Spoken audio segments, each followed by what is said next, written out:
So if you guys remember some time ago, I did a video review explaining why the capture card that I got wasn't really the best one that I thought, and it really didn't live up to my expectations, namely because it did introduce a lot of lag and a lot of latency.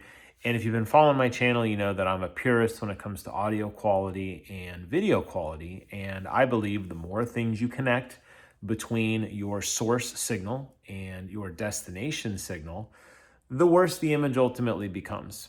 This is true with anything. The more cables you introduce, the more patches, the more interconnects, the more devices, whatever it happens to be, it does result in a lower fidelity on your output signal. For me, I want to enjoy my games on my really nice TV at 120 frames per second or at 4K. I want to utilize the HDMI 2.1 standard.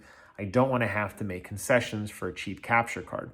The problem is most capture cards like to break the signal, so you're limited by the power of the capture card leading from your console to the capture card, and then your capture card splits off once to your computer to record and once from the capture card to your television. And if you have a cheap capture card or a cheaper Elgato or some other device that breaks that signal, you're going to lose the nice fidelity that you paid for, and you don't want that.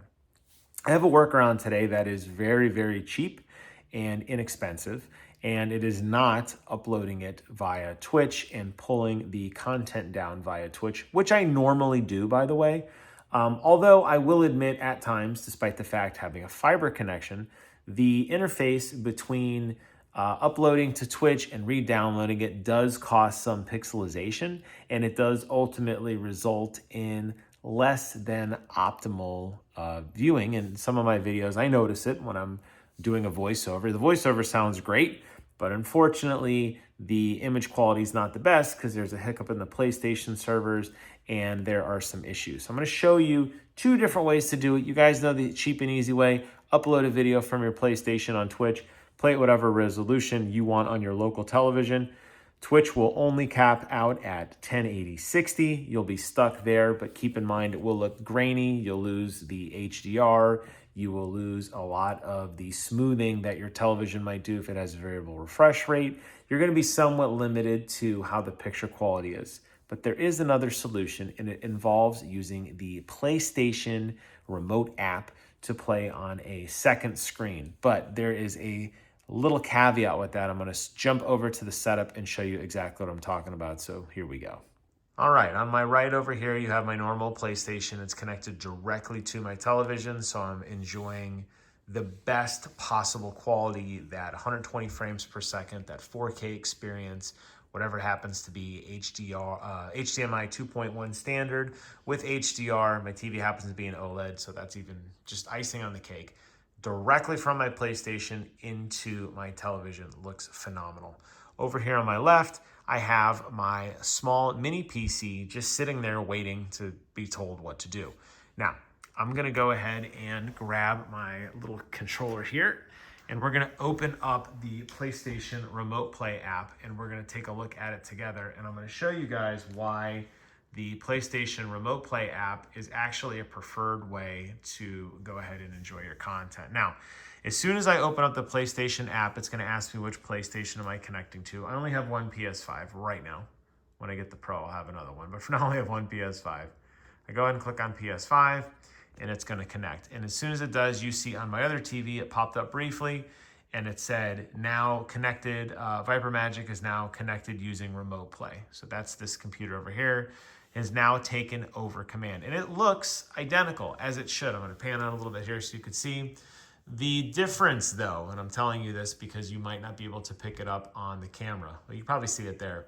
The TV on the right, obviously, much more expensive TV than my little RCA $99 Black Friday TV on the left. So you're getting the direct output from the PlayStation to that TV on the right, still enjoying the HDMI 2.1, still enjoying the HDR, still on an OLED display. It looks phenomenal. Over here on the left, you're looking at a 1080p signal. It has been down-resed slightly because PlayStation Remote Play only supports 1080/60. Additionally, it doesn't have the HDMI 2.1, so it's not as bright. Now that's just a byproduct of a cheaper TV. But I can tell you that looking at it, I can see much more pixelization on the picture on the left than I can on the right. However, I am still physically looking at the TV on the right-hand side when I'm playing. So even though I have a mini computer plugged in here on the left, where my TV actually is and is getting ready to play and record, I'm actually gonna just look at this TV, actually turn that TV off. Once I put on OBS or whatever video capture source I want on this television, I don't even have to look at it anymore because it doesn't matter now. The process is going directly from the PlayStation to my TV.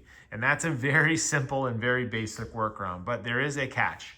If I use my PlayStation controller right now, which is plugged into my PlayStation, the same one I was using before, the second I start to control, it pops up and it says who's playing, and I say me.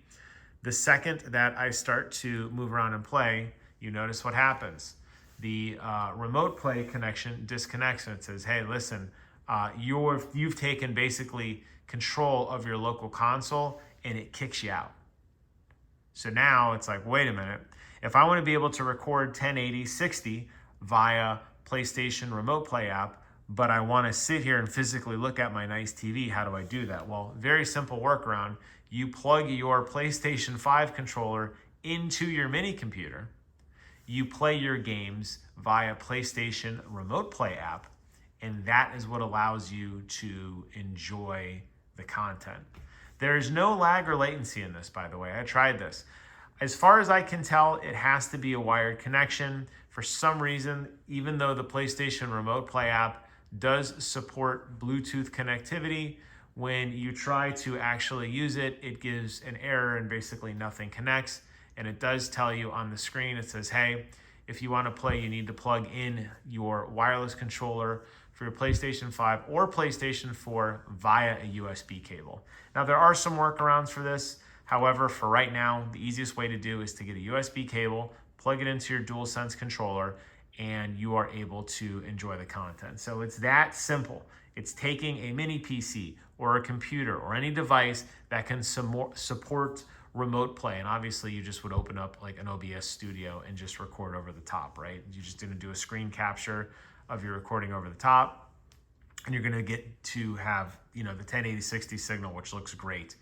But you're looking at your nice TV. All you have to have is a computer sitting right next to your PlayStation, run remote play, and you are set. It is that simple. And just to show you guys to close out this video, we're gonna jump over, and I've already recorded some gameplay from the PlayStation Remote Play app, and I compare it to what I pulled down from Twitch. And I think you're gonna be pretty surprised at what you see. So let's go ahead and jump over to that content now, and seeing is believing. So here we go. If you can't tell the difference between the left and right video in terms of quality, pixelization, colorization, then absolutely disregard everything you saw up to this point. Do not worry about it. The best way for you to upload and enjoy content on your YouTube channel is to upload it via the Twitch application in your PlayStation 5. Download the video, do your voiceover, and re-upload it on YouTube. If you're like me, you can tell that the left picture is significantly cleaner than the one on the right. One, you're probably getting a PlayStation Pro because you have an eye for these things. And two, you're probably going to want to do the setup that I just walked you guys through, because that is a lot cleaner image to me. I can tell by colorization, like I said, I can tell by the pixelization, the stuttering, the smoothness, everything just looks a lot cleaner to me. And it's not to say that the Twitch image on the right isn't okay, but keep in mind that just through the inherent nature of how computer processing works, when you upload a file, download a file, re-upload a file over and over again, the signal degradation does occur over time. So this is just a natural, inherent limitation of how computer software works today. However, as I did talk about in a separate video regarding PlayStation 5 upload speeds, it is very clear to me that PlayStation 5 has a very suboptimal ingest server, which means that even though you're able to download at near fiber speeds, you are definitely not uploading anywhere near that. The best I can tell, this is uploading at about 6,500 kilobits a second. Pretty low performance in terms of like what you would expect from Twitch. lossless being anywhere from maybe 30 to 50,000 kilobits a second. Here we're at less than like a fifth of that, and it shows, right? I mean, you can tell, like I said, there's definitely a lot more artifacting and a lot less cleanliness on the right image versus the left image. And I think that is something that if PlayStation would allow us to set our bitrate, a lot of these issues would go away. But for some reason, PlayStation has kind of backed away from the whole sharing thing and from the streaming from your console experience, and they've instead invested that power more into processing, which honestly I'm fine with. I mean, that's really what Xbox did when they took away the Kinect, was they took that processing power away from creators in terms of content creator, like you wanting to make your own content, and gave it back to the developers, the real creators of the games, to give you a more rich experience. But that is a topic for another day. That'll wrap up today's video. Hope you found it interesting and informative. Hope you learned something. Leave a comment below. Let me know your thoughts. Thank you guys so much for watching. Take care of yourselves. Until next time, I will see you guys on the other side.